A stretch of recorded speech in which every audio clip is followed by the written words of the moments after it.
nakatagong baryo ng mga aswang. Ayos lang po ba kayo, senyorito? Malapit na po tayo sa Nasugbo. Tatawid na lang po tayo sa Cabyang Tunnel. Natawag ni Mang Lando ang atensyon ko, Kabanong, sa sinabi niyang yon. Nag-inat muna ako bago nagsalita. Sa wakas. Malapit nang lumambot ang puwetan ko sa tagal kong pagkakaupo eh. Tinawanan lang niya ang sinabi ko, kahit totoo naman talaga. 5 oras na kaya akong nakaupo sa upuan ng kotse. Gusto niyo po bang bumaba muna bago tayo pumasok sa tunnel? Balita ko po kasi, picturesque na po doon sa bukana ng tunnel. Mungkahi niya. Ha? Talaga? Napaisip ako sa itsura ng lugar. Pero bakit ngayon mo lang ako tinanong kung gusto kong bumaba? Kanina ka pa sana nagtanong, Mang Lando. Pakiramdam ko, nilaga na itong itlog ko eh. Pabiro ko pang sabi na muli niyang ikinatawa. Pasensya na, senyorito. Gusto ko rin po kasi makarating tayo ng maaga sa Nasugbo. Pero tumingin muna siya sa digital clock ng dashboard bago ipinagpatuloy ang pagsasalita. Mag-aalas 6 na, senyorito. Kaya hindi ko na po naisip na itanong sa inyo kung gusto niyo nang bumaba. At saka hindi na nga natapos ni Mang Lando ang sinasabi dahil bigla na lang siyang nagpreno. Maya-maya ay may malakas na kalabog na naganap sa harapan ng kotse. May nahulog na kung ano sa semento mula sa langit. Oh, anong nangyari? Mukhang nakasagasa yata tayo ah. Nako po, senyorito. Ayos lang po ba kayo? Natatarantang tanong ni Mang Lando sa akin.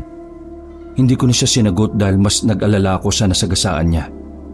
Agad kong inalis ang seatbelt at bumaba ng kotse. Sumunod naman siya sa akin.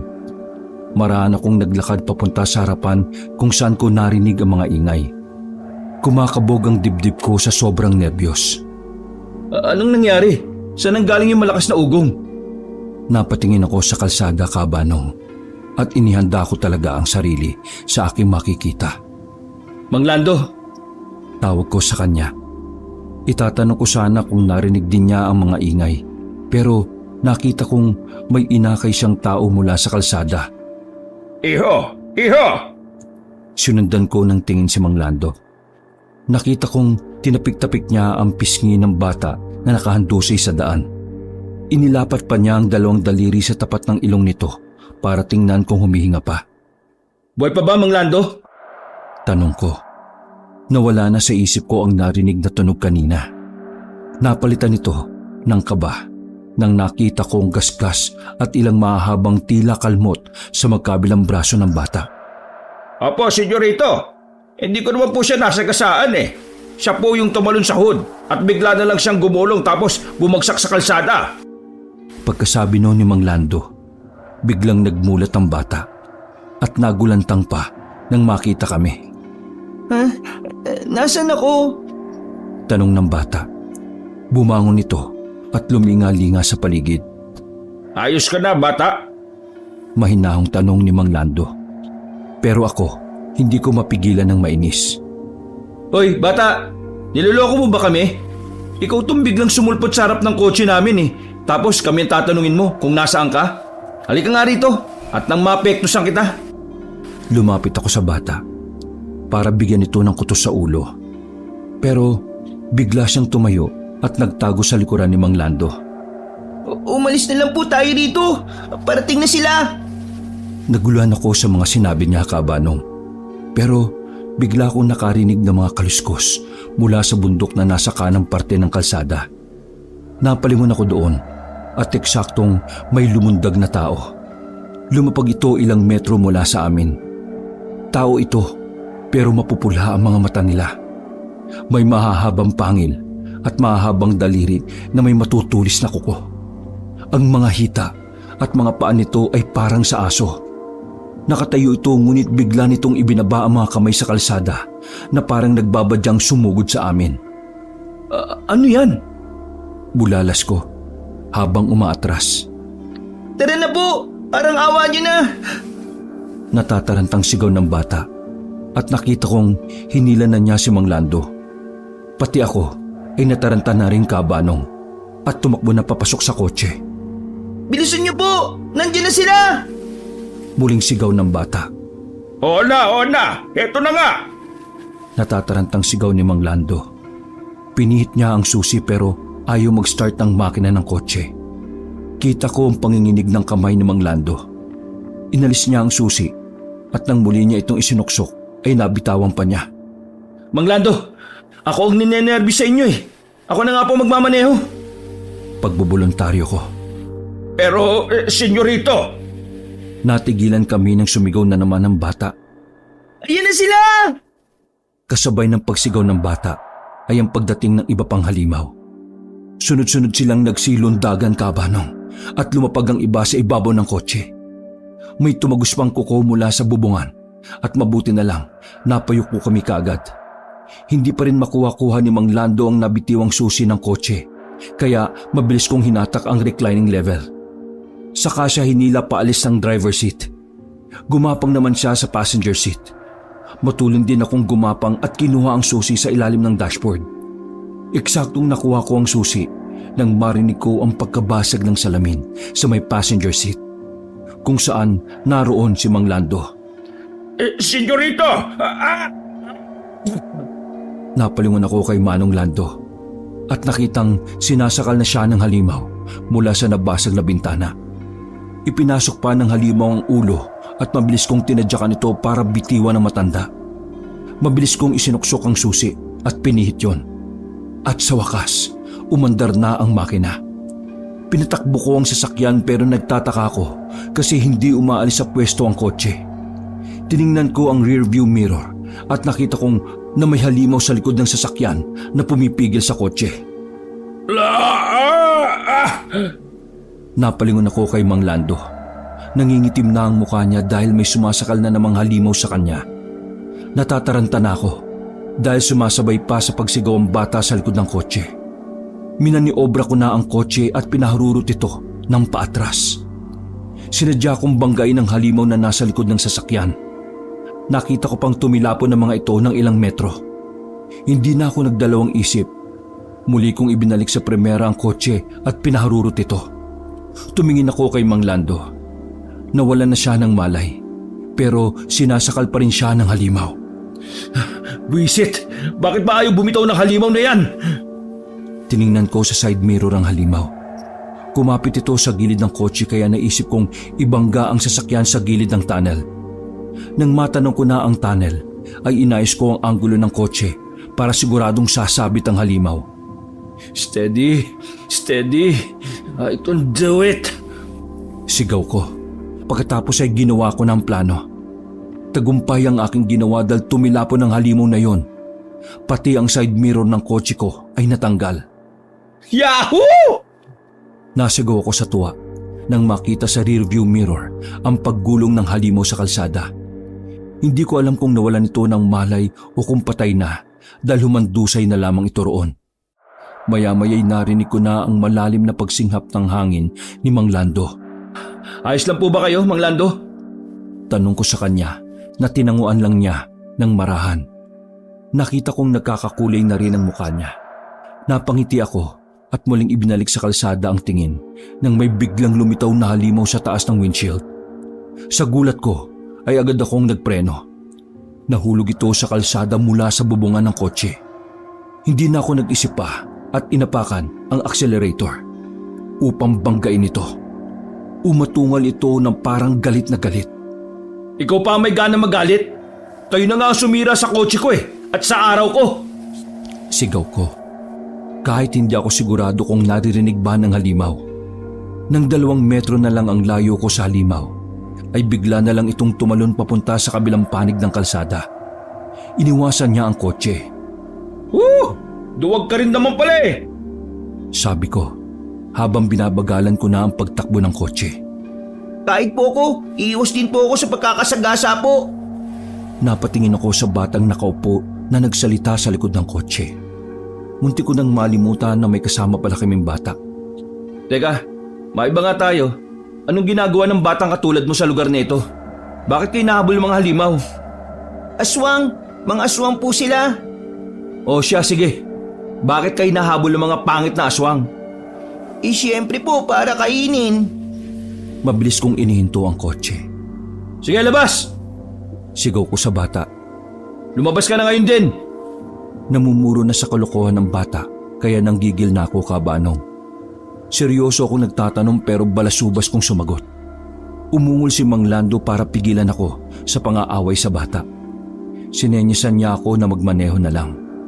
Hindi pa siya gaanong nakakapagsalita dahil sa sakit ng kanyang lalamunan mula sa pagkakasakal sa kanya ng aswang na sinasabi ng batang tawag daw sa kanila. Kung totoo ngang aswang sila, pwes, ganun pala ang itsura nila. Huminga ako ng malalim bago ipinagpatuloy ang pagmamaneho. Nasa loob pa kami ng tunnel. Natatanaw kong malayo pa ang labasan yon. Pakiramdam ko, nanganganib kami kung matagal kaming nakahinto roon. Ilang minuto pa ay nakalabas na kami ng tunnel. Pero sinalubong kami ng malamlam na kapaligiran dahil sa papalubog na ang araw.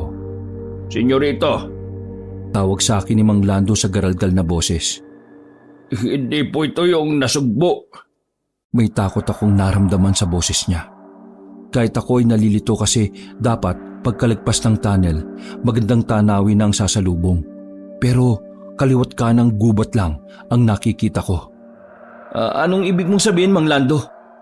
Tanong ko habang binabagalan ng pagmamaneho. Naghahanap ako ng bahay o mga taong mapagtatanungan. Nararamdaman ko lang po na hindi nasugbo ang napuntahan natin. Pakiramdam ko po napunta tayo sa lugar ng mga aswang. Hindi na rin kayo makakaalis dito gaya namin. Sabay pa kaming napalingon ni Mang Lando sa sinabi ng bata. Inihinto ko na ang sasakyan sa gilid ng kalsada. Hoy bata, hindi magandang biro yan ha. Dinuro ko ang bata habang sinasabihan dahil naiinis na talaga ako sa kanya. Nagsasabi lang naman po ako ng totoo eh. Hindi ko na alam kung ilang araw, linggo o buwan na kaming narito sa lugar na ito. Kagaya nyo, pupunta na rin sana kami sa Nasugbu pero pagkarating namin sa bukana ng tunnel, sinalubong na kaagad kami ng mga limaw na yun eh. Ako at ang ate ko na lang ang nakaligtas pero ngayon ako na lang ang natitirang buhay. Hindi ko alam kung buhay pa ba yung ate ko dahil sa kanya nakatakas ako sa mga aswang. Naawa na ako sa bata, Kabanong, dahil paiyak na siya habang nagsasalita. Nakatingin kami ni Mang Lando. Nagtatalo mga mata namin kung sino magpapatahan sa bata. Kalaunan ay si Mang Lando na ang umalo sa bata. O sige na. Huwag ka mag-alala. Alam kong buhay pa ang ate mo. Hinawakan niya ang balikat ng bata. Alam mo ba itong senyorito ko? Isa siya sa pinakamahusay na fencing athlete ng Pilipinas. Kaya tsak may liligtas natin ang ate mo. Munti ko nang mabatukan si Mang Lando sa sinabi niya. Totoo naman atleta ako. Pero yung magligtas ako ng tao laban sa mga aswang, Diyos kong mahabagin. Mga katawan nga namin kanina muntik nang makain ng mga halimaw. Magligtas pa kaya ng tao? Talaga po, Manong? Pero ano po ang fencing? Parang hindi naman po sikat at maaasahan yun eh. Abat talaga namang pinakulunan naman ng bata ang dugo ko. Hoy, bata! Adrian po. Ha? Medyo nalito ako sa sinabi niya.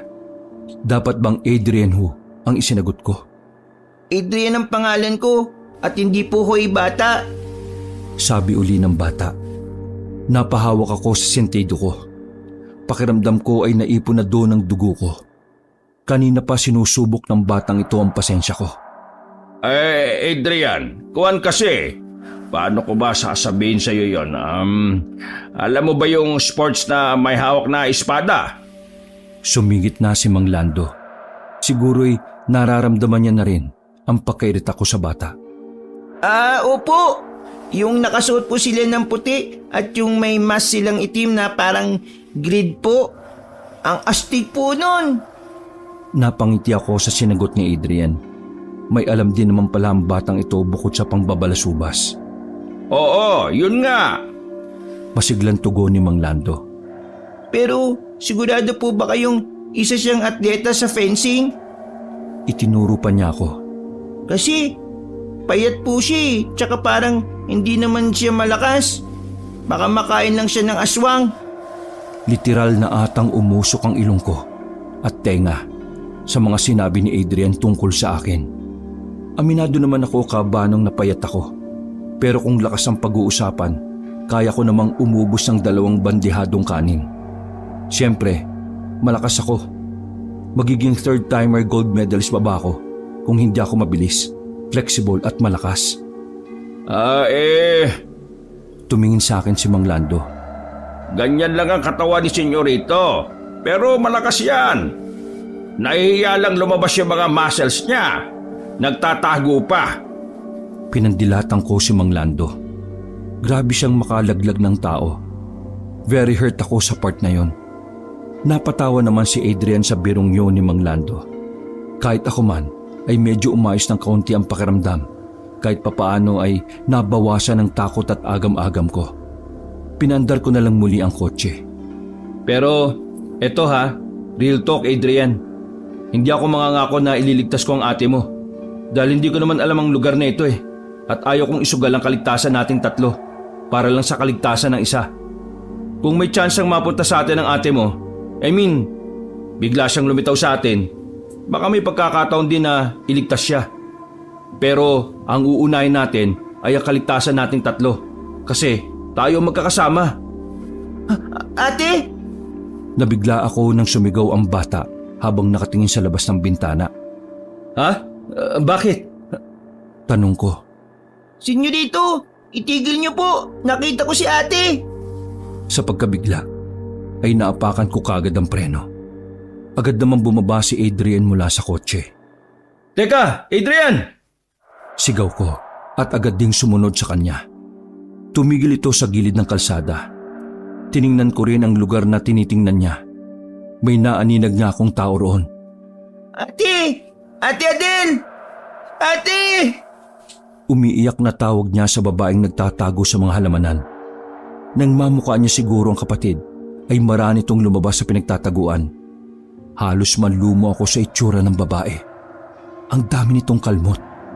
May malaking sugat din ito sa bandang puson na tinatapalan nito ng 2 palat. Pero halos malunod na ito sa sariling dugo. Matuling na akong lumapit sa kanya kaabanong dahil sinundan ko si Adrian na tinakbo niya ang kanyang ate. Pati si Mang Lando ay sumunod din upang umalalay. Eksaktong nakalapit ako sa kanila nang bigla na lang natumba sa dibdib ko ang babae na nagngangalang Adele. Mang Lando! Tawag ko dahil nabigla ako sa nangyari. Nararamdaman ko rin na nanlalamig na ang babae. Agad kong binuhat ang babae at dinala sa kotse. Mabilis namang binuksan ni Mang Lando ang pintuan ng sasakyan. Pagkatapos ay inihiga ko sa upuan ang kapatid ng bata. Pinaharurot kong muli ang kotse para maghanap ng ospital. Pero wala namang kaming makita. Pakiramdam ko nga ay parang paikot-ikot lang kami sa lugar. Kahit saang kanto kami lumiko, ay parang pare-pareho lang ang dinaraanan namin. Senyorito, mukhang naliligaw na tayo. Kapag ganitong naliligaw raw kailangan baliktarin ang mga damit. Ano? Naniniwala pa rin kayo sa mga ganon, Mang Lando? Tanong ko. Napatingin ako sa rearview mirror nang magsalita ng babae. Wala naman pong mawawala kung susunod. Ate! Huwag mo nang ubusin ang lakas mo. Hayaan mo na sila. Sabi naman ng bata. Tama. Relax lang kayo dyan. Makakahanap din tayo ng ospital. Sabi ko. Saan ka naman makakahanap ng ospital dito sa gubat na to? Muling tanong ng babae. Senyorito, may nakita akong... Ha? Itiningil ko kagad ang kotse nang magsalita si Mang Lando. Ha? Saan? Nasaan ang ospital? Sinuyod ko ng tingin ng paligid pero kadiliman lang ang nakikita ko. Simbahan ang nakikita ko, senyorito. Sabi ni Mang Lando sa akin. Doon ko nakita ang isang simbahan sa taas ng bundok sa kanang bahagi ng kalsada. Yun lamang ang lugar na nasisinaga ng buwan. Nakapagtataka. Iniharap ko ang kotse sa parting yon upang makita kung may daanan ba paakyat sa bundok. Senyorito, may nakita akong daan doon banda. Itinuro ni Mang Lando ang daanan na may harang na malalaking kahoy. Isa lang ang naisip ko, kabanong. Banggain na lang ang mga harang para mabilis kaming makapasok at makaakyat. Inihanda ko na ang kotse, pero hindi pa man ako nakakabwelta ay tumirik na ang kotse. Napatingin ako sa dashboard. Pula na ang ilaw ng gasolina. wala na kaming gas. Ano ba naman? Bakit ngayon pa ito nawalan? Wala ba tayong extra, Mang Lando? Naiinis kong hinampas ang manibela. Nako, wala na, senyorito. Sabing sagot ni Mang Lando. Pero wala na kaming magagawa kundi baklasin yung mga harang ng mano-mano. Bumaba kami ni Mang Lando. Dumiretso kami sa likod ng kotse para maghanap ng magagamit namin sa pagputol ng mga nakaharang doon. Mga gamit ko sa fencing at mga tools ng sasakyan ang naroroon. Kinuha ko yung metal na tubong extension ng car jack at nylon rope. Habang si Mang Lando naman ay yung pinakamalaking wrench ang kinuha. Sinimulan na namin pinaghahampas ang mga kahoy. Nang makita naming madaling mabali ang mga ito, ay binanatan na namin ang kamay. Gumawa yun ng ingay sa paligid. Nakaramdam kami ng kagyat na kaba nang umihip ang malamig na hangin. Napatigil kami bigla ni Mang Lando. Senyorito, Napalingin ako sa sasakyan na may tumawag sa akin. kailangan nyo raw magsindi ng goma. Narinig na nila tayo. Inaamoy na nila kung nasang direksyon na tayo. Sigaw ni Adrian. Wala kaming inaksayang oras ni Mang Lando. Tumakbo ko sa likod ng kotse at kumuha ng goma mula sa mga nasirang interior ng gulong ng kotse. Habang si Mang Lando ay dumiretso sa compartment. Naghanap ng pwede namin pansindi sa goma. Bumalik ako sa harapan at naghanap ng kahoy na pagtatalian ko ng goma. Habang naghahanap ay napansin kong may mga mapupulang tila liwanag sa gubat sa kabilang parte ng kalsada. Mang Lando? Tawag ko at marahang akong umatras. Hindi ko na alam ang gagawin. Isa-isa nang naglilitawan ng mga aswang sa kalsada. Hindi ko na sila mabilang. Manong! Mukhang dito na matatapos ang buhay namin, Kabanong. Nakakakilabot na pag-angil at ngiti ang sumilay sa mga mukha ng mga aswang. Nakatapak ako ng kahoy at nawala ng balanse. Lumagapak ang katawang ko sa lupa. Lumundag na ang unang hilera ng aswang sa direksyon namin. Ipinikit ko ang mga mata upang hintayin tumatak ang kanilang mga kuko sa katawang ko. Ngunit nakaramdam na lang ako ng malakas na pagliyab. Napagulong ako sa lupa dahil napaso ang mukha ko sa lakas ng liyab na yon. Matinis na sigaw at atungal ang narinig ko pagkatapos nun. Senyorito, ayos ka lang ba? Naramdaman ko ang mga kamay ni Mang Lando na hinihila ko upang itayo. Marahang kong iminulat ang aking mga mata. Nakakasilaw at nagbabagang liwanag ang bumungad sa akin. Anong nangyari? Tanong ko habang marahang lumilingon sa aking likuran. Doon ko nakita ang 5 nagliliyab na mga aswang at ang mausok at naglalakihang mga apoy. Tara na, senyorito. Kailangan pa nating tumakbo. Hindi na sasapat yung goma na nasilaban ko. Sabi ni Mang Lando. Pagkatapos ay hinila niya akong muli. Napatingin ako sa likod ni Mang Lando. Nang marinig ko siyang uminda sa sakit. Nakita kong pasan niya pala si Adele habang hinihila niya si Adrian sa laylayan ng damit. Mauna na kayo. Susunod ako, Manong. Utos ko. Pero, senyorito, sige na. Magkita na lang tayo sa simbahan. Utos ko. Hindi ko na sila nilingon at bumalik na sa likod ng kotse. Kinuha ko roon ng isang spare tire at pinagulong sa apoy. Kinuha ko na rin ang lahat ng gomang naroon. Kinuha kong 3 sa mga fencing sword ko at ipinalupot sa isa ang interior. Sinindihan ko yun sa apoy, saka tumakbo na palayo sa kotse. Dinig na dinig ko ang mga atungal ng mga aswang na hindi makalapit sa amin. Nangangamoy goma na ang paligid. Kahit ako ay hindi na makahinga sa pangit na amoy na nanggagaling sa nasusunog na goma. Walang kalingon-lingon akong tumakbo paakyat. Hanggat kaya pa ng paa ko. At kahit nagkanda-tapi-tapilok na ako sa mga naapakan ko mga bato at sanga, ay sige lang ako sa pagtakbo. Maya-maya pa ay nakarinig ako ng mga mabibigat at mabibilis na kaluskos sa bandang likod ko. Kaya mas pinaspasan ko pa ang pagtakbo ko, Kabanong. Hanggang sa matanaw ko na ang simbahan. Kaunti na lang. Sige pa. Paghikayat ko sa sarili, kahit talagang papawala na ang lakas ng mga paa ko. Nakikita ko na rin si Mang Lando na nag-aabang sa akin. Pero hindi pa sila pumapasok sa simbahan. Mang Lando! Pumasok na kayo, bilis! Sigaw ko sa kanila.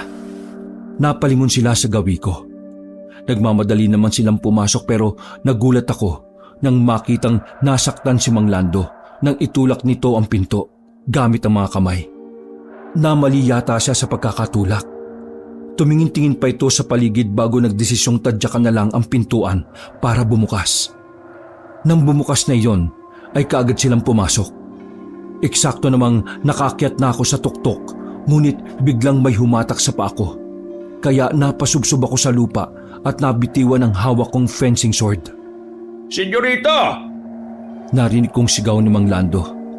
Marahang kong iniangat ang mukha ko mula sa pagkakasubsob. Layuan mo, senyorito ko! Dinig kong sigaw ni Mang Lando habang lumalapit ang halimaw sa akin. Umilata ako para tingnan yung humihila sa akin. Umakyat ang takot at pandidiri sa puso ko nang makita ko ang dila ng aswang na nakagapos sa kanang paa ko. Layuan mo, senyorito ko! Kung ayaw mong silabakan na! Sigaw ni Mang Lando. Naramdaman kong nakalapit na siya sa akin at inuusod niya sa akin ang isa sa mga fencing sword ko gamit ang paa niya. Hindi na ako nag-aksaya pa ng panahon. Mabilis ko itong kinuha at itinusok sa dilang nakapulupot sa aking paa. Mabilis ko rin itong hinugot pagkatapos nabitiwan ako ng aswang. Agad akong tumayo at pinulot ang nabitiwang fencing sword na may nagliliyab na goma. Inihagis ko yon sa aswang. Saka hinatak na si Mang Lando paloob ng simbahan. Mang Lando, ang pinto, dali! Sigaw ko at itinulak yon. Aray! Daing ko at lumayo sa pintuan. Ayos lang ba kayo, senyorito? Tanong ni Mang Lando. May parang mga karayom po kasi ang mga pinto. Kahit ako, natusok din sa palad kanina. Kwento niya. Doon ko napagtanto na kaya pala siya nasasaktan nang makita ko kanina nang itulak ang pinto. Ipinakita pa niya sa akin ang mga palad niyang natinik na gaya ng sa akin. Para maisara lang ang pinto, kinailangan po namin kabanong nabuhatin ng isang upuan upang itulak ang pintuan. Nakahinga naman kami ng maluwag nang maisara na namin ito ng maayos. Pero nagulat kami nang may kumalubog sa taas ng simbahan. May gusto rin pumasok sa mga bintana. Mukhang dead end na talaga tayo dito. Hindi ko na kaya lumaban pa. Pagod na ako. Sabi ko. Ako rin po, senyorito. Sagot naman niya at nag-fist bump kami. Pasaya akong napagsilbihan kita. Hanggang dulo, senyorito. Dagdag pa niya. Ako rin, Mang Lando. Masaya rin akong ikaw ang kasama ko sa lahat ng mga pangyayari sa buhay ko. Salamat sa pagiging pangalawang ama. May bahid ng lungkot ang huling salitang sinabi ko. Sa lahat ng nangyari sa buhay ko, nandun lagi si Mang Lando. Pero ang sarili kong ama ay walang oras sa akin. Puro lang ito trabaho. Salamat sa pagpupuno sa kakulungan ng sarili kong tatay. Malungkot na dagdag ko. Papalakpak na ba ako? Napatingin ako sa babaeng iniligtas ko. Nangingilid ang kanyang luha sa hindi ko alam kung para saan yon. Dahil ba nadramaan sa amin o dahil sa mga sugat niya sa katawan? Ate, magpahinga ka na lang dyan. Saway ni Adrian sa kanyang ate. Ako nasugatan at nasa bingit ng kamatayan. Pinipilit kong lumaban para mabuhay pa at makalis sa impyernong ito. Samantalang kayo, na napagod lang, suko na kagad kayo. Sabi ng babae. Muling daing nito bago naging paisa-isa na lang ang paghugot ng malalalim na paghinga. Tumayo si Mang Lando at sinalat ang noo ni Adele. Nako, ang taas ng lagnat niya. Mukhang na-impeksyon na ang sugat niya, senyorito. Kailangan natin makahanap ng gamot. Nag-aalalang wika nito sa akin. Sinubukan kong tumayo kahit na nanginginig na ang lahat ng lamang ko. Lalong-lalo na ang mga paa ko. Subukan nating maganap. Siguro may mga naiwan naman ng mga tao na gamot o emergency kit. Sabi ko at naglakad na papunta sa altar. May nakita kong pintuan sa gilid ng altar. Nang makalapit ako, ay sinuri ko muna ang pinto. wala akong nakitang karayom na gaya sa pangunahing pinto ng simbahan. Senyorito, may mga karayom din ng mga bintana at doon sa isang pintuan sa baba ng altar. Napalingon ako kay Mang Lando. Iningunguso niya sa akin ang isang pintuan. Itong pintong to, walang karayom, Mang Lando. Sabi ko. Mabilis siyang lumapit sa pinto na sinasabi ko. Wala nga, senyorito. Pero bakit kaya walang karayom yan? Tanong niya. Karayom? Bakit nga ba may mga karayom ang mga pintuan at bintana? Balik kong tanong habang isa-isang tinitingnan ang mga ito. Lahat ng mayroong karayom ay direktang lagusan palabas ng simbahan. Pati na yung pintuan doon sa ibaba ng altar. Hindi kaya mga lagusan palabas lang ng simbahan ang may mga karayom? At itong pintong ito ay hindi papunta sa labas, kundi sa ibang parte ng simbahan. Sabi ko pa, na parang nag-iimbestiga sa lugar. Nanlaki ang mata at napapapalakpak pa si Mang Lando sa sinabi ko. Senyorito, hindi ko alam na matalino ka rin pala. Akala ko puro fencing lang ang nasa utak mo. Sabi pa niya na may kasamang pagtawa. Ewan ko sa'yo. Naasar kong sabi. Lumapit pa ako ng kaunti sa pintong walang mga karayom at hinawakan ang siradura nito. Marahan ko yung ipinihit at binuksan. Kadiliman ang sumalubong sa mga mata namin ni Mang Lando. Hinanap ng daliri ko ang switch ng ilaw sa loob nun na agad ko naman binuksan ng makapako ito. Pero sa kasamaang palad ay hindi sumindi ang ilaw. Kukunin ko sana ang cellphone sa aking bulsa, ngunit wala ito roon. At naalala kong naiwan ko nga pala ito sa kotse, ngunit hindi pa rin ako sigurado kung saan ko nga ba talaga ito naiwan. Sa dami ng mga nangyari, hindi ko na talaga matandaan. Dahil doon ay lumabas ulit kami at kumuha ng ilaw mula sa altar. Mabuti na lang at naibulsa ni Mang Lando ang lighter na nahanap niya sa compartment. Mang Lando, may cellphone ka, di ba? Tanong ko. Ay, oo nga no. Bulalas niya at kinapa ang mga bulsa. Pero wala sa akin Naiwan ko rin yata sa kotse. Dagdag pa niya. Teka, hindi ko na alam kung saan ko nailagay. Naiwan ko nga ba talaga sa kotse? Mang Lando, ako rin. Hindi ko matandaan. Sagot ko. Matapos mag-fist bump uli kami para sa pagiging makakalimutin namin. Pero sure akong nasa kotse lang yon. Pero kung kukunin ng mga aswang yon, abay, bahala na silang sumagot sa tawag ng mama mo. Mabunga nga pa naman yung si ma'am. Na-imagine ko tuloy ang sinabi ni Mang Lando. Napatawa ako sa isip dahil doon. Pumasok na ulit kami sa kwartong yon, dala ang kandila na kinuha namin sa altar. Amoy luma at likabok ang loob ng silid. Napatili ako nang tumili si Mang Lando. Inilawan niya ang nakitang puti sa gilid. Damit lang pala. Akala ko'y white lady. Sabi niya, bago inilawan ng malaking aparador. Lumapit ako para buksan ang pinto sa kaliwang parte. Napaubo kami dahil sa kapal ng alikabok na sumama sa pagbukas ko ng pinto. Inilawan ni Mang Lando ang loob. Sangkaterbang mga karayom ang naroon. May mga ilang damit din at mga sapatos. Sumunod na binuksan namin ang gitnang parte ng aparador. Doon naman ay puro mga libro ang nakita namin. May isang itim na libro ang kumuha ng atensyon namin. Inilabas namin ito at binuklat. May mga larawan doon ng mga halimaw at isinasaad din doon ang bisa ng mga karayom bilang pangontra sa mga ito. Kunin mo to. Ibinigay ko kay Mang Lando ang itim na libro. Sunod namin binuksan ang huling pinto ng aparador. Gaya ng nauna ay puno rin ito ng alikabok. Inilawan ni Mang Lando ang loob nun. Laking tuwa namin nang makita ang isang first aid kit sa pinakataas na baitang nito. Mabilis kong kinuha yon. Nang makuha ko ito, ay napansin kong may tinitingnan si Mang Lando sa may pinto ng aparador. Oh, bakit Manong? Inginuso niya ang tinitingnan. Senyorito, may mga susi ng sasakyan. Sabi niya. Napalingon ako sa pinto. May mga susi nga. 3 pa. Kinuha ko ang mga yon. Tara na.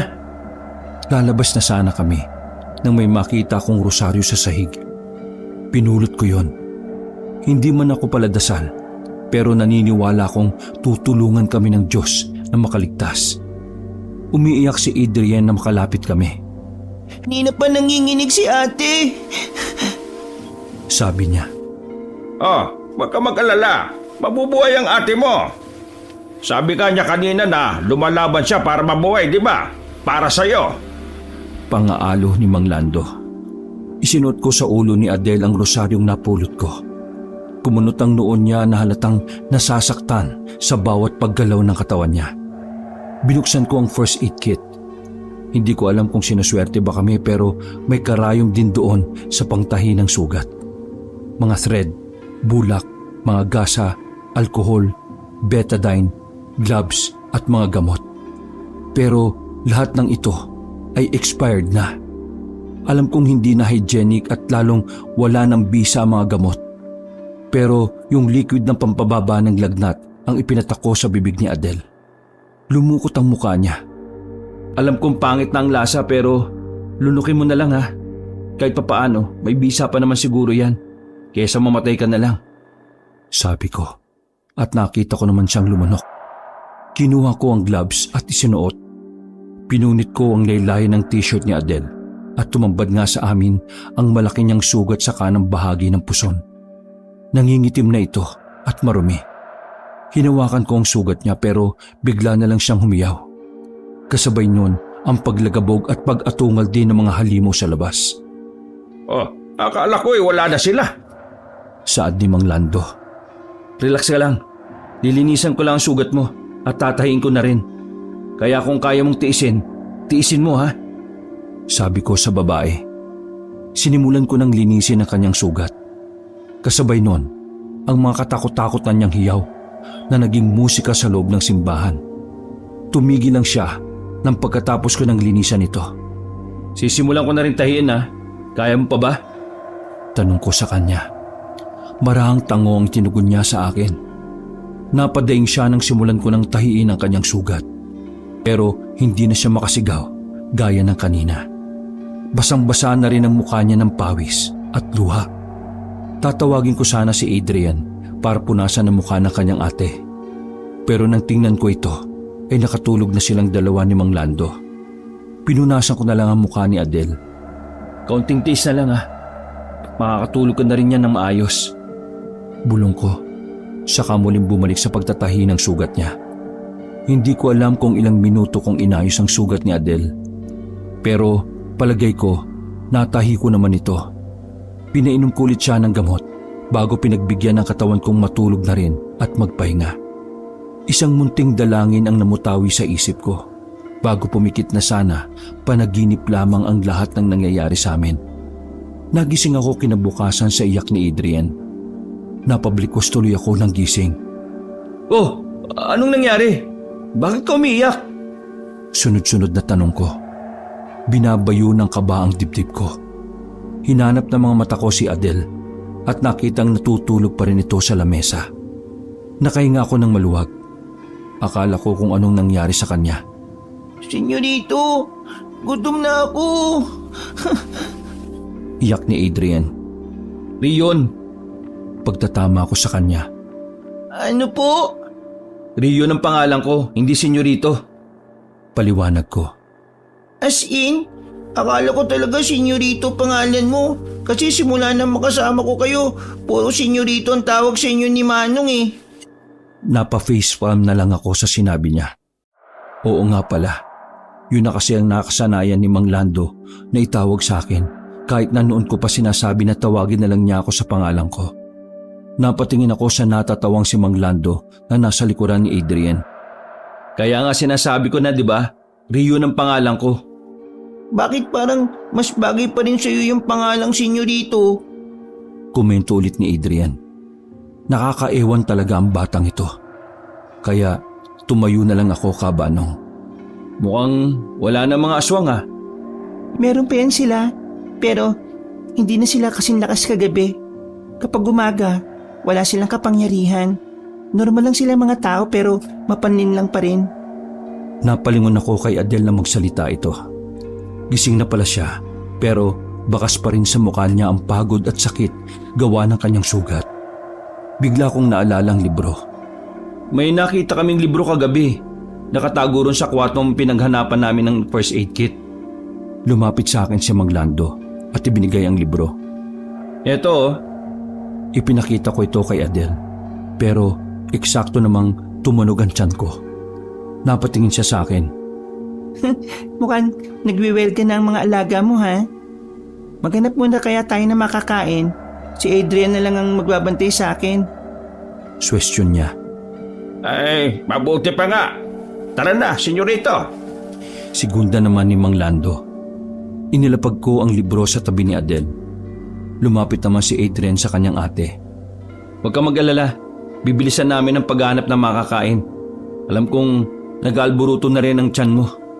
Sabi ko kay Adrian at tinaplos ko pa ang ulo niya. Bilisan nyo, ha, senyorito. Nakangusong bilin niya. Ngumiti ako at tumango, saka sumunod kay Mang Lando. Sa may pintuan sa ibaba ng altar kami lumabas ni Manong Lando. Nagmasid muna kami bago tuluyang lumabas. Wala namang ibang mapagkukunan ng pagkain kundi ang mga puno. Kaya doon kami naghanap. Buti na lang may nakita kaming puno ng atis. Kaya yun na ang kinuha namin at nagmamadaling bumalik sa simbahan. Pakiramdam ko, Kabanong, ay may mga mata pa rin nagmamasid sa amin sa labas. Nagustuhan naman ni Adrian ang atis. Mabutit hindi siya mapili sa pagkain. Pero gawa na rin siguro ng gutom ay kumain na lang ito. Kapag nakaalis tayo dito, kakain tayo sa restaurant ha. Pangako ko sa kanya. Talaga, senyorito? Aniya. Tapos ay biglang lumungkot ang mukha niya. Ganyan din ang pangako ni Ate Adele eh. Saad niya bago kumagat muli sa atis. Napalunok ako at napatingin kay Adele na kumakain din habang nakahiga. Hindi na ba talaga kami makakaalis? Magiging panlaman na lang ba kami ng tiyan ng mga aswang dito? Tanong ko sa isip ko. Nang matapos kami, ay saka namin binuklat ang librong nahanap namin. Ayon dito sa libro, ang karayom daw ang isang kinatatakutan ng mga aswang. Bukod sa nagbibigay ito ng matinding sakit sa kanila kapag naturok sila nito, nasisilaw din daw sila sa maliliit na liwanag mula sa mga tusok ng karayom. Kaya ayaw na ayaw raw nila sa bagay na ito. Sabi ko sa kanila nang mabasa ko yun sa libro. Binuklat ko pa ng binuklat ang mga pahina hanggang sa makita ko ang tila kasagutan kung paano kami nakapasok doon. Sa bungad ng tunnel, sa ika-6 na araw ng bawat buwan at sa oras na 6:00 ng hapon, ay umuugong ang kalangitan. Hudyat na pagbukas ng portal, papasok sa lugar ng mga aswang. Ang lugar sa pagitan ng Nasugbu at Cavite ay tinatawag na Opiro, na dati noong magandang tahanan ng mga tao na ngayon ay naging tahanan na ng mga halimaw. Basa ko sa nakasulat. Kahapon August 6. Singit ni Manong Lando. July 16 nang nagbiyahe kami noon, papuntang Nasugbo. Sabi naman ni Adele. Kung ganon isang buwan na kayo dito? Naibulala si Mang Lando. Buti nakasurvive kayo ng ganong katagal. Dagdag na komento niya. Muli kong binasa ang sumunod na mga talata.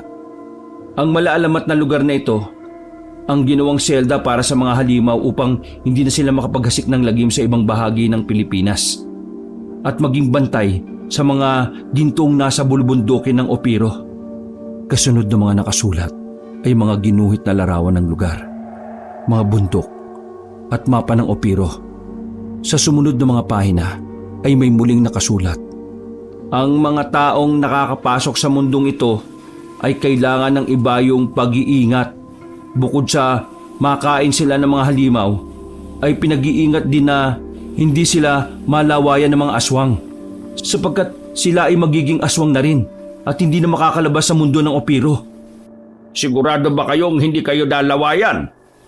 Tanong ni Mang Lando sa magkapatid.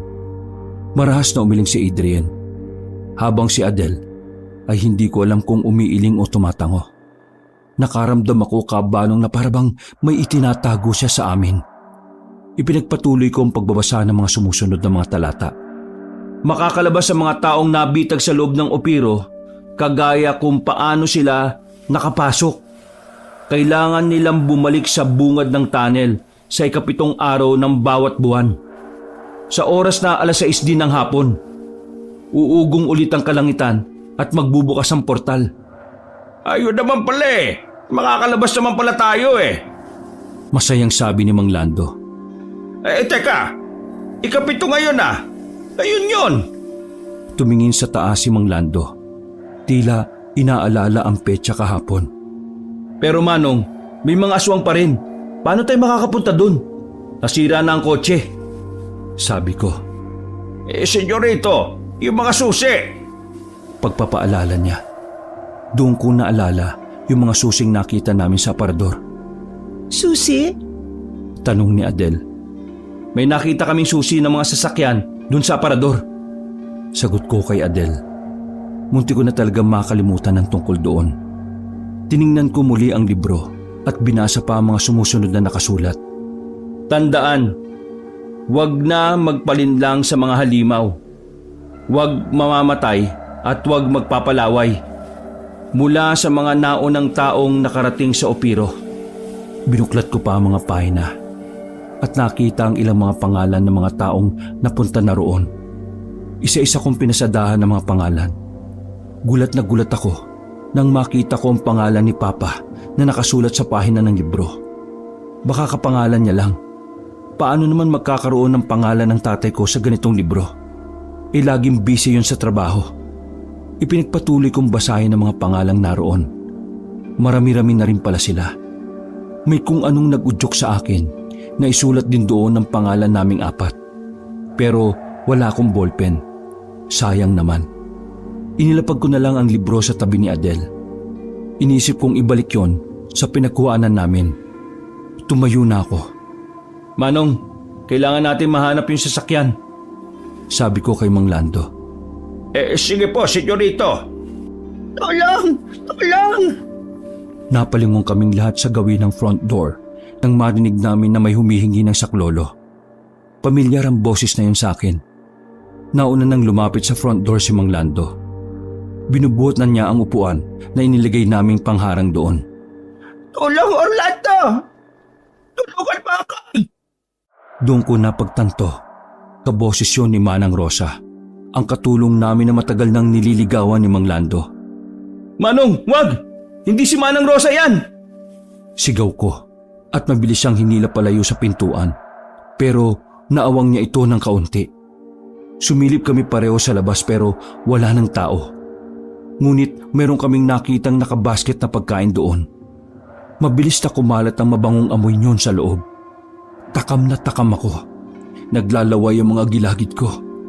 Nakailang lunok na ako ng laway. Adrian! Pigilan niyo si Adrian! Sigaw ni Adele. Doon lamang namin napansin na nakalabas na ito at kumukuha na ng pagkain sa basket. Mabilis akong tumakbo at pinalo ang kamay nito. Tumilapon sa kung saan ang hawak nitong pagkain. Binuhat ko siya at ipinasok muli sa loob ng simbahan. Bitiwan mo ko! Bitiwan mo ko! Gutom na ako! Ano ba? Nagpupumiglas siya. Sinusuntok niya ang likod ko. Huwag ka magpalinlang, Adrian! Aray! Daing ko nang sabunutan niya ako at biglang kinagat ang balikat ko. Munti ko na siyang maihagis. Mabuti na lang at sinalubong kami ni Adele. Adrian! Hinatak niya palayo sa akin ang kanyang kapatid. Hindi maalis sa mga mata ko sa kanya. Anong nangyari? Teka, kaya mo nang tumayo? Magaling ka na kagad? Hindi makapaniwalang tanong ko. Adrian, tama na. Huwag kang kakain nun. Utang na loob. Sinampal niya ang kanyang kapatid. Teka, bakit mo sinampal? Sisingit sana ako sa kanilang dalawa, pero hinayaan ko na siya. Kapatid naman niya yon. Bakit ikaw? Ikaw na lang lagi kumakain ng masasarap na pagkain. Samantalang ako, nagtitiis sa mga prutas na binibigay mo. Gusto ko rin kumain ng kanin, ng karne, ng chicken. Pero hindi mo ako binibigyan eh. Gutom na ako, ate. Gusto ko na rin umuwi. Sigaw ni Adrian. Doon ko napagtanto ang lahat pala ng inaalay ng mga aswang para sa kanila ay si Adele lang ang kumakain. Ito rin ba ang kasagutan sa kaninang tanong ni Mang Lando sa kanila? Kung nalawayan ba sila ng aswang? Hindi klaro ang sagot niya sa amin. Kung ganon, Nakakain nga siya ng laway ng mga ito. Ginawa ko lang yun kasi... Bakit ba ako nag-i-explain sa'yo? Saad ni Adele. Hoy bata, hindi ka ba nakikinig kanina sa mga binasa ko mula sa libro? Ang sabi doon ay huwag magpapalinlang sa mga halimaw. Kundi, malalawayan ka nila. Gusto mo rin bang maging aswang? Ako nang sumingit sa away nila. Hindi na baling maging aswang ako. Basta hindi ako nagugutom dito. Muli na namang sinampal ni Adele si Adrian dahil sa pagsagot na yon. Uy, tama na yung kasasampal mo. Awat ko kay Adele na ikinagising din ng diwa niya. Lumayo siya sa kapatid at sumandal sa pader. Sorry, Adrian. Pasensya ka na sa ate. Ayaw ko lang naman na malawayan ka ng mga aswang. Ayaw ko maging halimaw ka. Pasensya ka na. Sarili ko lang iniisip ko. Sorry kung naging selfie si ate. Sorry. Humagulgol na siya. Hindi na sumagot si Adrian bagkus ay umupo na lang ito sa sahig at umiyak. Napasapo na lang ako sa aking ulo. Dahil wala naman akong maitutulong at naisara na naman ni Mang Lando ang front door ng simbahan. Inaya ko na lang siyang hanapin ng mga sasakyan. Hahanapin na namin ng mga sasakyan.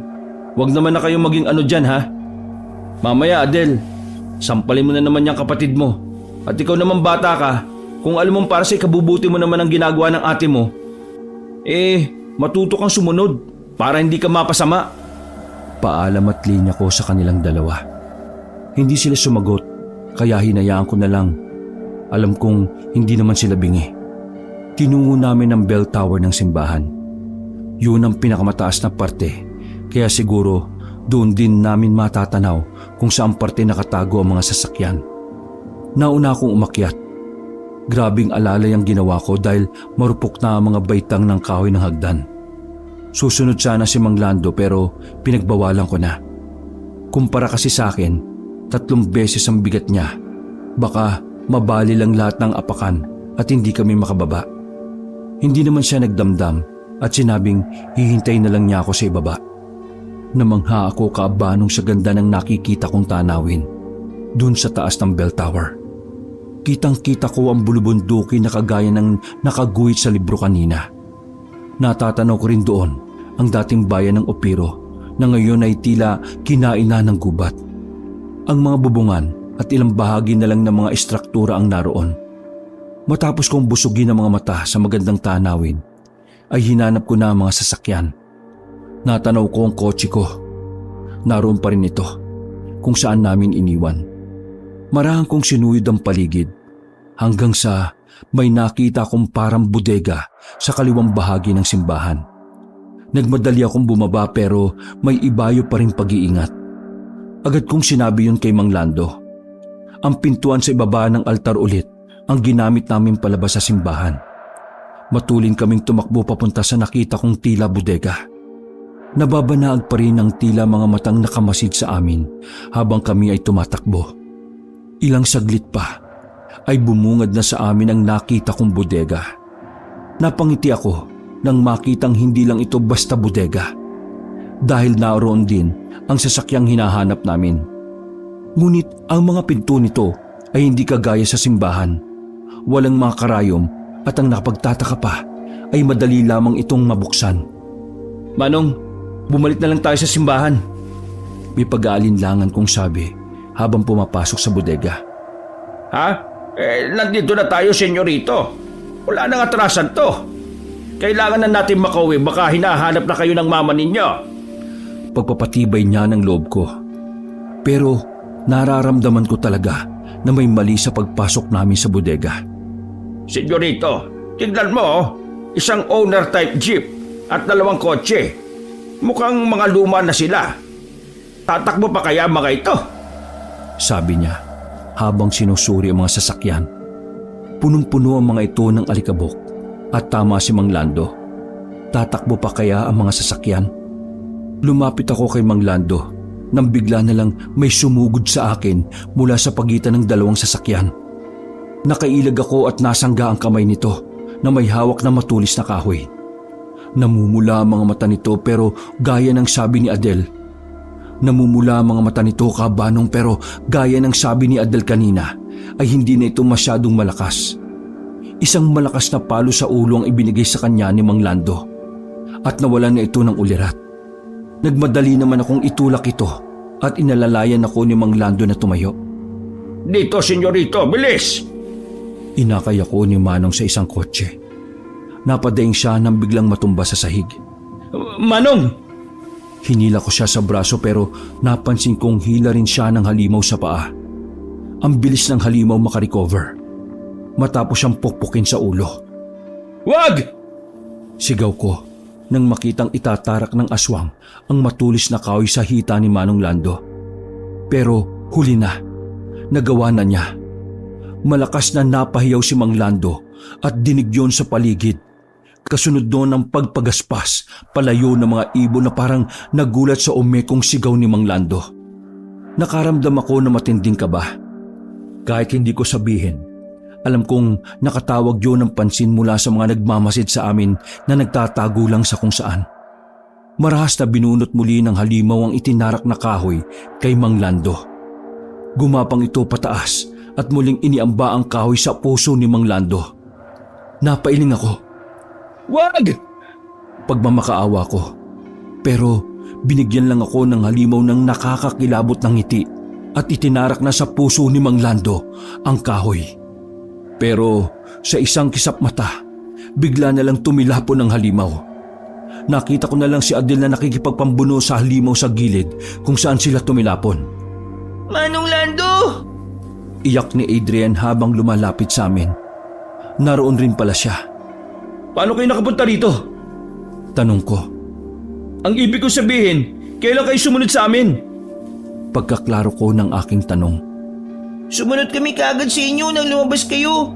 Mabuti na lang talaga, sumunod kami. Kundi, patay na po sana si Mang Lando, senyorito. Sagot ng bata. Riyon nga, puro ka senyorito eh. Pagtatama ko uli sa pangalan ko. Mas pogi nga kasi ang senyorito. Sagot naman ni Adrian na hinayaan ko na nga lang. Talaga ba? Napangiti pa ako sa sinabi niya. Hoy, ano ba ginagawa niyo riyan? Sumakay na kayo sa kotse. Susunod na lang ako. Napatingin ako kay Adel na magsalita siya. Natalo na pala niya ang halimaw at hawak na niya ang ulo nito. Tapos ay bigla na lang niyang pinilipit yon. Dinig na dinig ko kabanong ang lagutok ng buto sa liig ng halimaw. Uy, may bata! Saway ko sa ginawa niya. Sanay na makakita. Sagot naman niya sa akin. Sige na, bilisan niyo na. Lumapit siya sa akin. Tinulungan niya akong buhatin si Mang Lando papasok sa sasakyan. Ikaw, paano ka? Tanong ko nang bigla siyang umalis nang naipasok na namin si Manong sa likuran ng kotse. Mapait siyang ngumiti. Susunod ako. Sabi niya, pero hindi siya tumingin sa mga mata ko. Kahit na anong mangyari, sumunod ka, Adel, ah. Sinserong wika ko bago sumakay sa driver seat. Nasa passenger seat naman si Adrian. Naka-seatbelt ka na? Tanong ko sa bata. Malungkot siyang tumango. Huwag ka mag-alala. Nangako siyang susunod siya sa atin. Paniniguro ko kay Adrian. Pinandar ko na ang kotse. Mabuti naman at maayos ng makina. Usap ko sa sarili nang umandar kagad ang sasakyan. Pinaharurot ko na ito. Binangga ko na rin ang pinto ng bodega.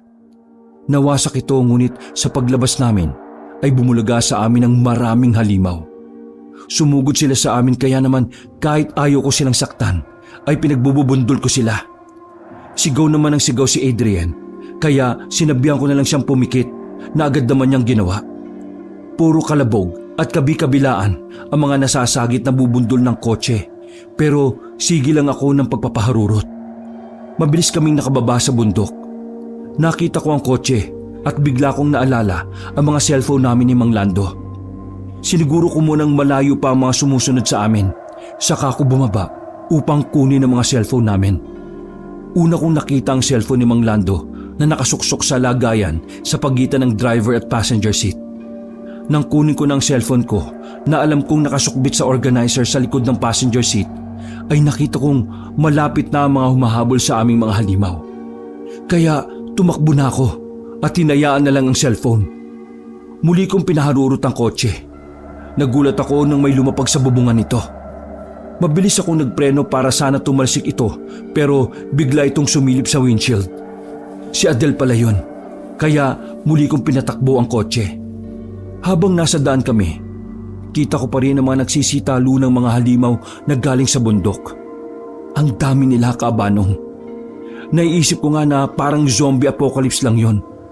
Same vibes, same feeling. Pero iba talaga kung first hand na na-experience mo ang ganito. Laking pasasalamat ko rin kay Adele na nasa taas pa rin ng kotse at nagagawang itulak palayo ang mga sumusugod sa sasakyan.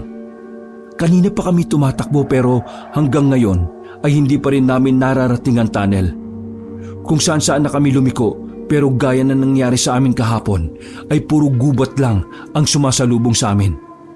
Napatingin ako sa cellphone ni Mang Lando na sa kabutihang palad ay hindi pa nauubos ang baterya. 5:13 PM na pero hindi pa namin nakikita ang tunnel. Naisipan kong gawin ang sinabi ni Mang Lando kahapon, yung magbaliktad ng damit para maalis ang kumapit ng mahika sa amin. Inihinto ko ang kotse. Nagulat ata si Adele kaya sumilip muna siya sa akin. Sumenyas ako na babaliktarin ko lang ang damit ko. Naintindihan naman niya ang ibig kong sabihin. Mabilis kong tinanggal ang damit sa kabinaliktad. Ginawa ko rin ito sa aking suot na jogging pants. Kinalampag na ni Adele ang bubungan kaya nataranta ko. Kita ko sa rearview mirror na nasa likod na pala ng kotse ang mga aswang. Mabilis kong pinandar ang kotse pero nadumog kami. Napakarami nila. Halos hindi na makausad ang sasakyan. Tumingin ulit ako sa orasan sa cellphone ni Mang Lando. 5:18 PM na. 5 minuto lang pero naabutan na kagad kami ng mga aswang. Kahit na hindi sila malakas ay sa dami nila nagagawa nilang pigilan ng kotse. Naisip kong paikot-ikutin ang kotse para makaalis kami. Minaniobra ko ito paikot. Sa una ay ayaw talagang gumalaw ng kotse dahil sa dami ng pumipigil doon. Hanggang sa unti-unting umusok ang gulong kaya lumayo sila ng kaunti doon. At nagawa ko ng paikot-ikutin ang kotse. Hanggang sa lumayo na sila sa amin. Nang makakuha ko ng tiyempo ay dumiretso na ako ng takbo papunta sa alam kong direksyon ng tunnel. May mga nabangga ko at mayroon ding mga umiwas na lang sa kotse. Napatingin ako sa rearview mirror. Hinahabol pa rin nila kami.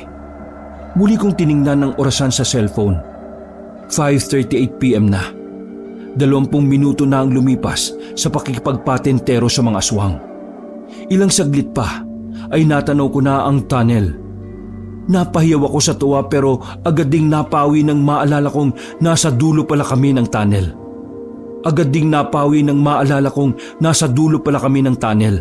At hindi sa bukana. Ibig sabihin ay kailangan pa naming tumawid sa 200 metrong tunnel para makarating sa bukana nito. Tiningnan kong muli ang orasan.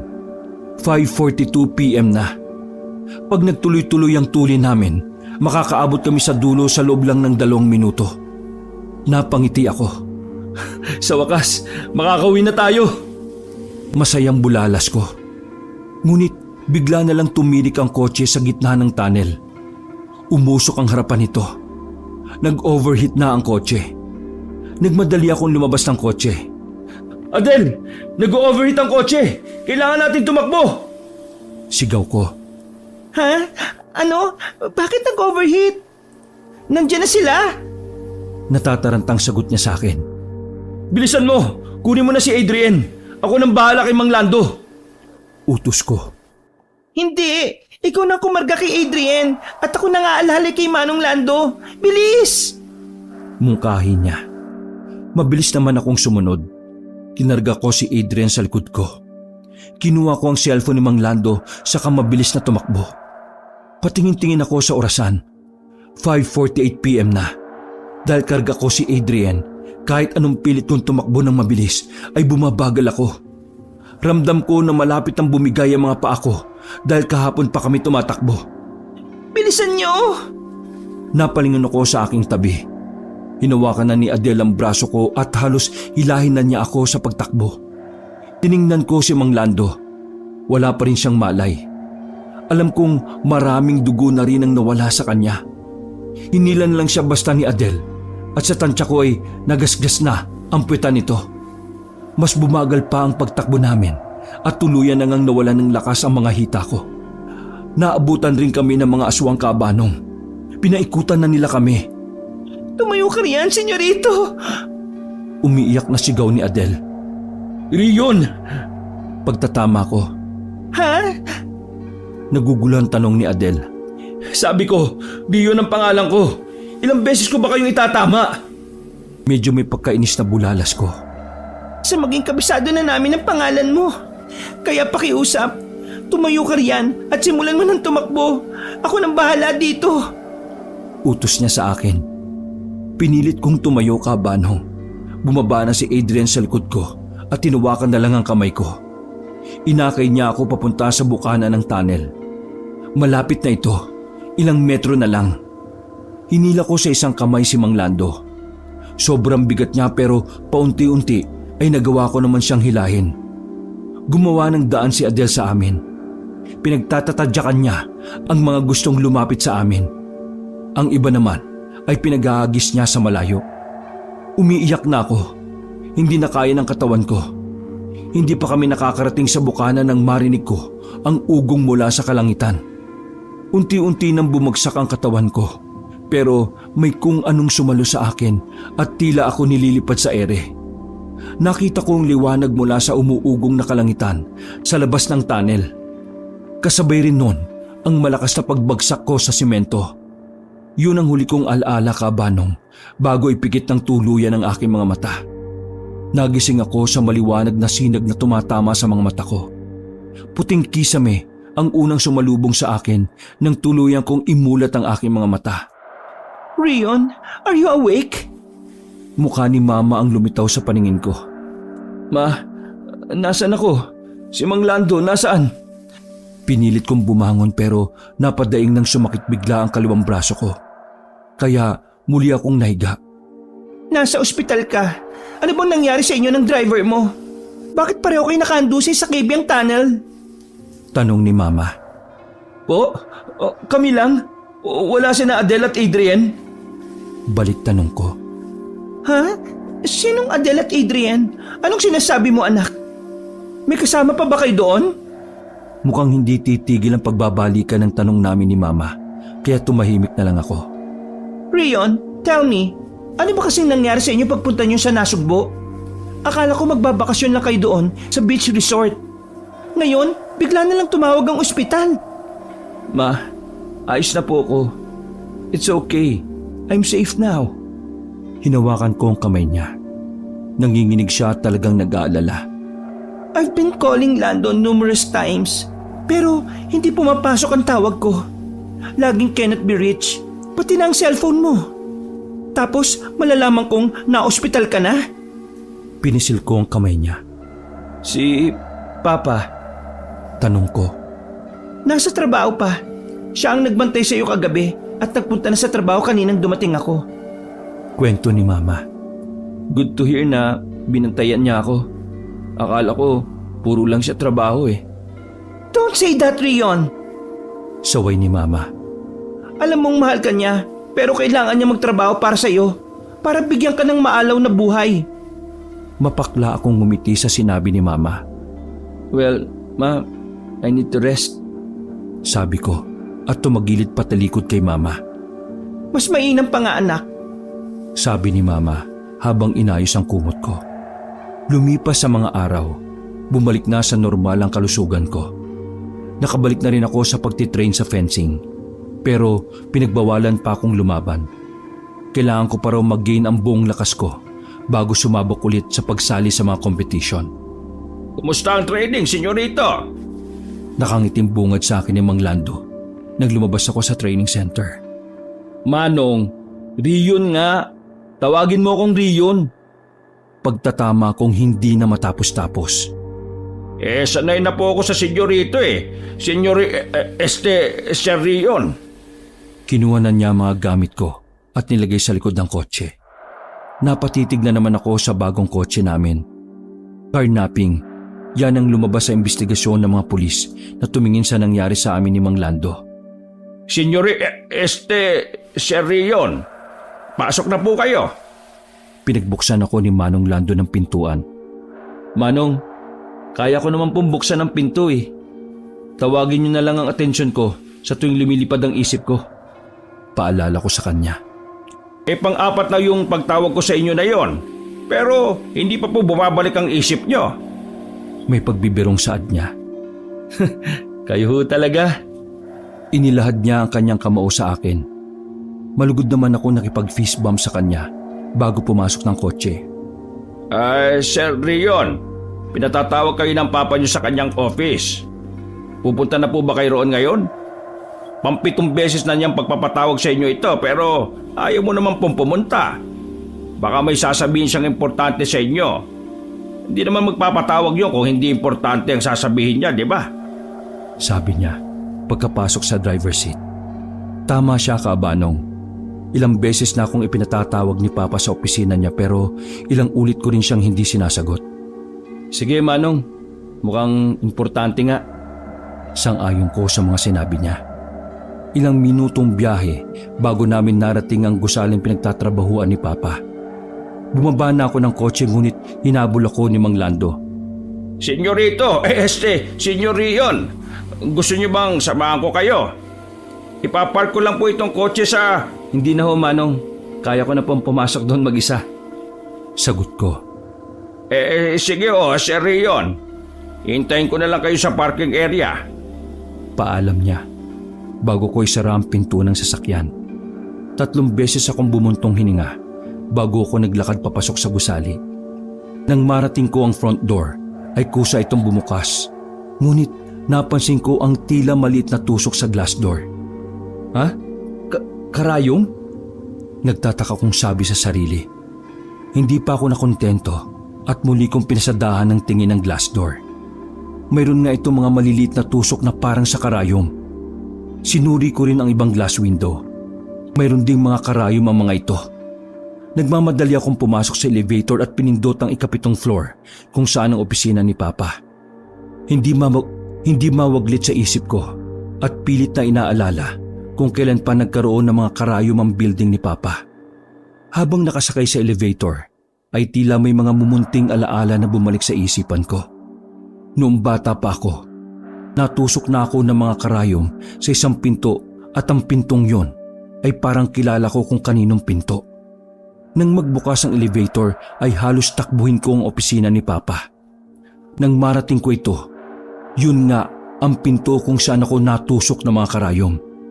At hindi pa rin ito nagbabago. Naroon pa rin ang mga karayom. Punong-puno pa rin ang kumikislap na panusok ang pintong yon. Bubuksan ko na sana ang pinto. Senyorito? Napalingon agad ako sa nagsalita. Parang tumigil ang mundo nang makita ko siya. Hindi ako makapaniwala. Ilang buwan ko na siyang hinahanap pero nandito lang pala siya sa gusali ni Papa. Adel? Hindi makapaniwalang bulalas ko. Bakit kanya naman ang reaksyon mo? Para naman nakakita ka ng multo. Natatawang komento nito. Pero hindi kasi bakit nandito ka? Kumusta ka? Hindi ko alam ang sasabihin ko. Nagulat talaga ako, Kaabanong, na makita siya roon. Napatawa siya sa mga sinabi ko. Ayos lang naman ako. Sagot niya at lumapit sa pinto. Tara na. Pag-aanyaya niya sa akin nang binuksan niya ang pintuan. Nauna siyang pumasok. Tito, nandito na po si Rion.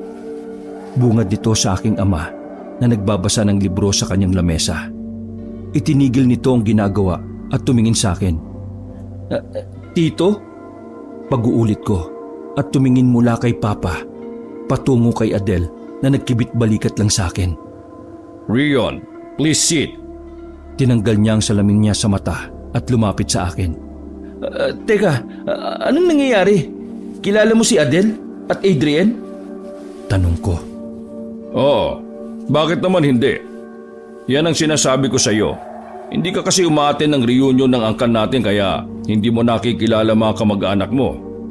Pinsan mo siya. Ilang minuto kong isiniksik sa isip ko ang sinabing yun ng Papa ko. hanggang sa matanggap ko na.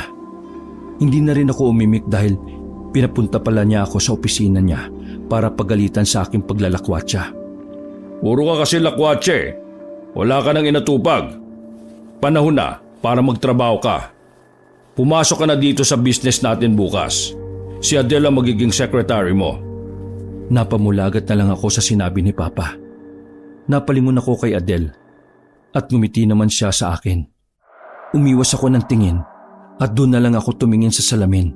Pero nakita ko pa rin ang refleksyon ni Adele doon.